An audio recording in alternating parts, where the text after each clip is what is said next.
അങ്ങനെ പുറത്തേക്കൊന്നും പറയില്ല. പക്ഷെ ഞാൻ പുറത്തേക്ക് പറഞ്ഞൊരു സംഭവം എനിക്ക് ഓർമ്മയുള്ളത്. ഇതേപോലെ തന്നെ ഉസ്താദ് നമ്മളെ വീട്ടില് പഠിപ്പിക്കാൻ ഉം, വന്നു. ഉം, അപ്പൊ നമ്മളെ വീട്ടില് ഇങ്ങനെ കഥകളിയുടെ മൊകണ്ടല്ലോ, ഉം, അത് വെച്ചിട്ടുണ്ടായിരുന്നു. ഉം. ഒരു സെക്യുലർ ഹൗസ് ഹോൾഡ് എന്ന നിലയ്ക്ക് ഇങ്ങനെ സ്റ്റെപ്പിന് 2 വശത്തും 2 കഥകളികൾ.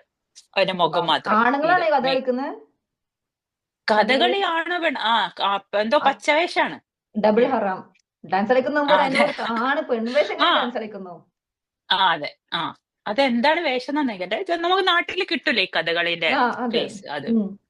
അപ്പൊ അതുണ്ടായിരുന്നു. അപ്പൊ ആ സമയത്തൊക്കെ നമ്മൾ അത്ര ഫോർവേഡ് ആണ് ഈ കഥകളിന്റെ ഫേസ് ഒക്കെ. പക്ഷെ ഉസ്താദ് അപ്പൊ എന്നോട് പറഞ്ഞ് ഇതെന്താണ് ഇതൊക്കെ വെക്കുന്നത്, ഇത് ഷിർക്കാണെന്ന് പറഞ്ഞു. ഉം. അപ്പൊ നമ്മൾക്ക് ആ സമയത്ത് ഭയങ്കര പ്രൗഡാണ്. നമ്മള് കേരളം, നമ്മളെ ഉം. ഇത് നമ്മുടെ ആർട്ട്. അപ്പൊ അന്ന് ഞാൻ കുറെ ഉസ്താദിനെ അടുത്ത് ഒരു കുട്ടി തന്നെയാണ്. ഉം. പക്ഷെ അപ്പൊ എന്തോ ഒരു ധൈര്യം വന്നിട്ട് അങ്ങോട്ട് എന്തൊക്കെയോ പറഞ്ഞിട്ടുണ്ടായിരുന്നു.